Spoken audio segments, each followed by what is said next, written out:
This is my skill classification for the Skill in Sport module. My name is Lewis Murray and my pseudo number is 1700257.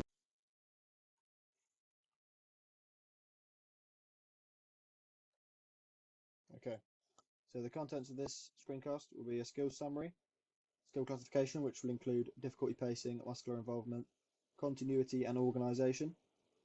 Then there'll be a relation to theory, which will include operant conditioning, cognitive theory, social learning theory, and Thorndike's law of learning. There'll be a skill comparison, cognitive learning stage, and then improvement of skill performance. Okay, so this is the scrum half pass I'm performing now, hopefully. So that is a scrum half pass. There are three stages of any skill, which are the cognitive skill, perceptual skill, and motor skill.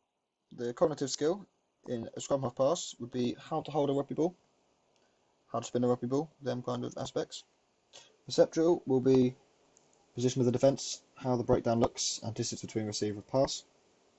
And the motor skill will be the actual physical movements as we talk about it. The crouch down behind the ball with weight on back foot to direction your position, and then pass ball towards the target as weight transferred from the front foot as you return standing. So just go through that again. Crouch, the weight transfers there, and the hands go out. Right.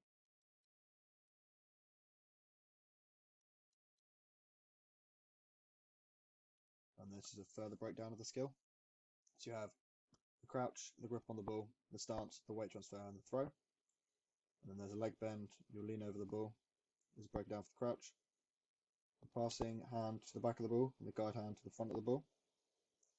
So if you're passing to your left hand side, and your right hand will be the passing hand, and then your left hand would be the guide, and other way around, obviously the hands switch over. Exact same as the legs. The back leg is at an acute angle.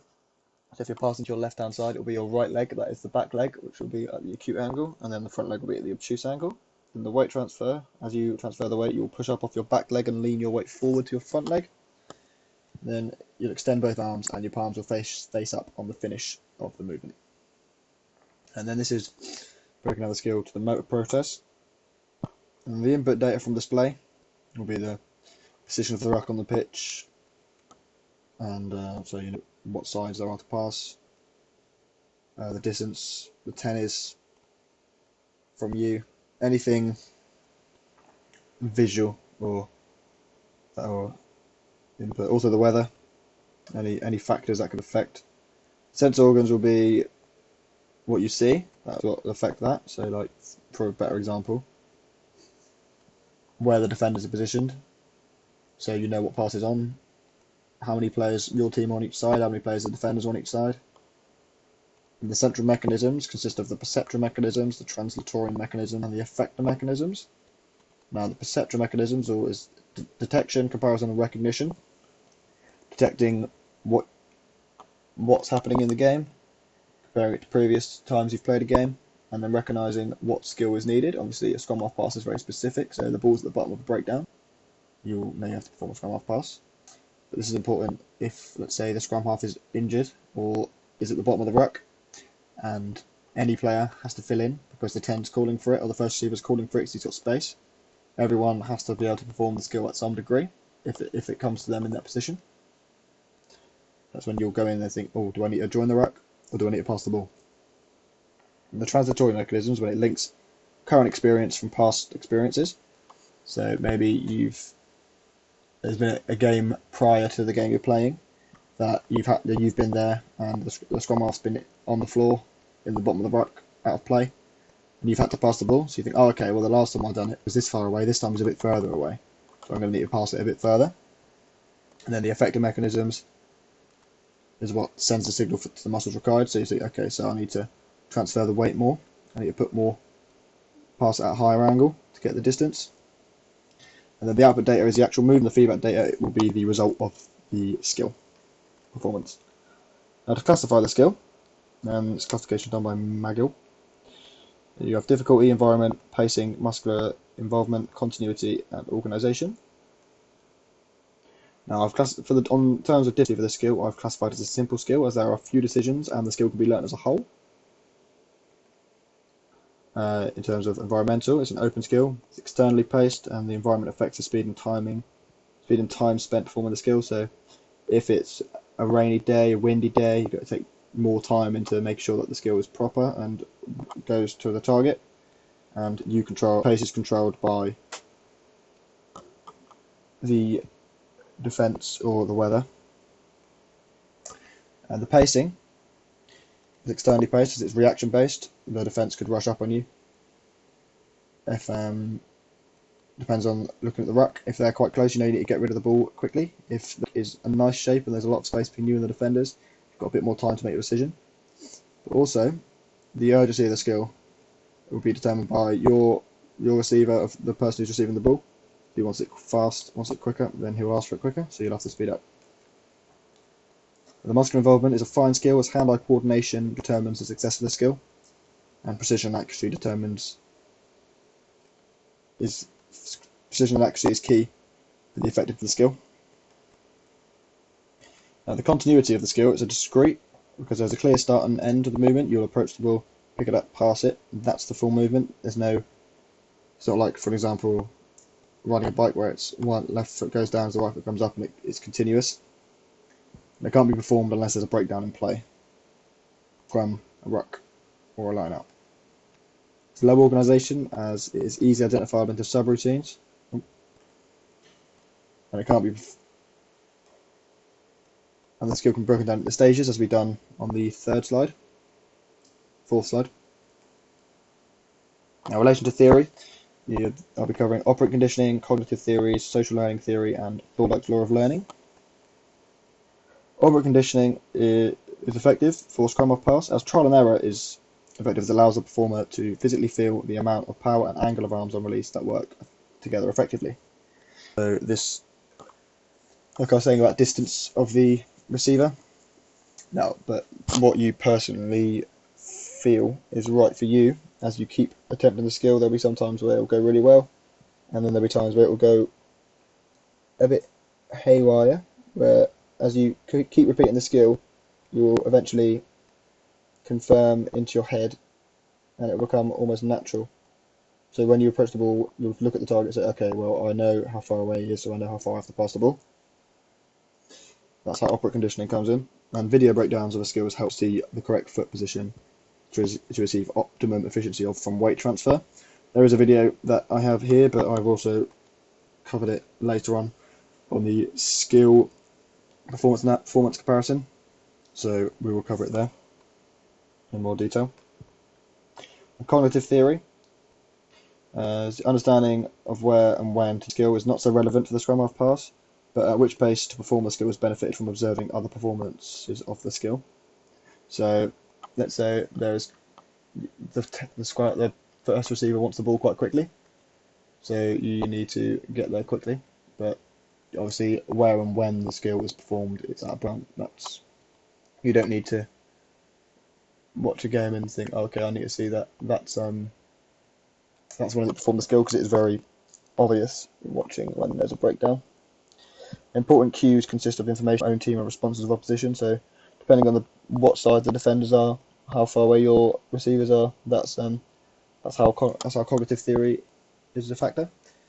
Social learning theory is important, as idolising professionals is a big aspect, especially with positions. You could watch a professional, he could do it in a certain way, he has a demeanour about him, the way he plays. That can help you allow yourself to, if you can idolise a certain player, ability-wise, that will increase your ears. What works for them, if you completely mirror it, it could potentially work for you. Or you could mirror it to a degree and then alter it for your own personal standard, personal taste. And watching what works for someone else can allow you to implement their techniques to improve your own ability and performance. And Thorndike's law of learning, the skill is often repeated in the game. Scrum-half pass is repeated about 50-60 times in a game.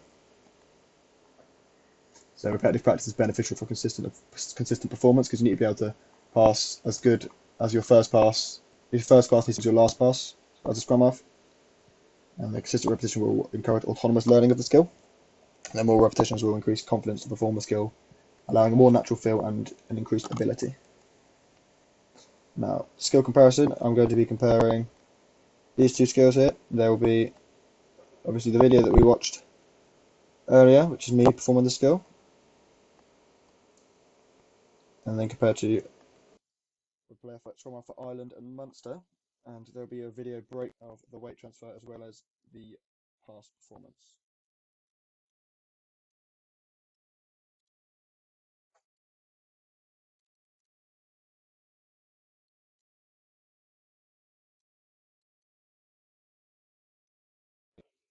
Sorry about that, there's a slight error with my microphone on the video.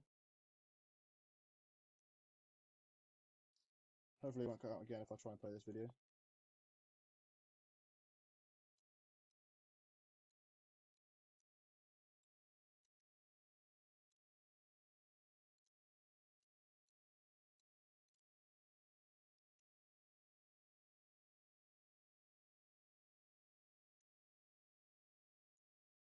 Now from watching that video, sorry I had to stay quiet, last time I tried to talk it didn't record. You can see weight transfer was from the green moving to the red, and obviously as you can see here, good example, the back leg, this is the acute angle I was talking about, and then the obtuse angle. And the movement which you saw in the video is a lot more fluid than mine, which is why I've classified myself as the cognitive level, as my movements were jerky and unnatural, and high concentration was required from me to perform the skill. This is Fitz and Posner just defining cognitive learning. So this is initial learning of basic skill, understanding of the activity, analyse of technique and use of models.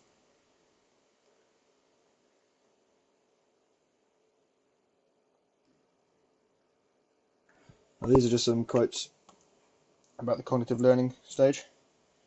So a quote here from Hennessy and Kilty. It says, when an athlete is first introduced to a skill, he or she will be required to understand how to perform the skill correctly. A great deal of thinking and concentration will be required by the athlete at this stage, or if he or she is to understand the skill.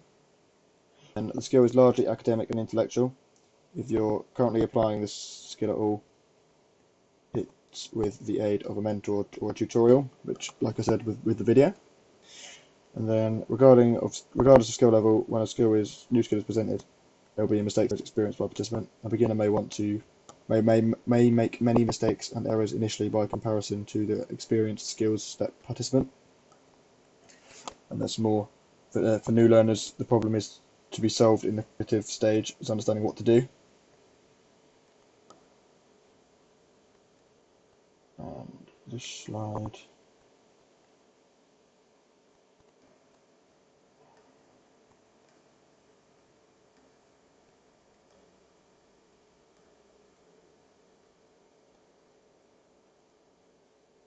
Another issue with the PowerPoint there.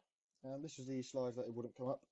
So skill improvement, and just the theoretical side of the improvement will be operant conditioning, social learning theory, and thought like of learning, which if we just go back to talk about them, operant conditioning is obviously the trial and error, which will be very useful and effective for a cognitive learner.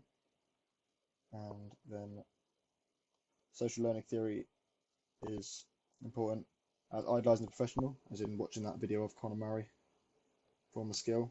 Will allow you, or allow the person performing the skill to copy their motions, copy their movements, copy what they do, and then further improve their ability. And then Thorndike's law of learning is the repetition, and the consistent repetition encourages autonomous learning. Trial and error and repeating the skill is what's important, and to learn it is obviously I think the progressive part method will be better, as the cognitive learning stage is easier to break it down. It's better to break it down for people at the cognitive learning stage and the discrete skill. So forming the crouch and holding the ball, and then make sure you get that bit nailed, and then adding the weight transfer, and then including the final pass, and then performing the entire thing again.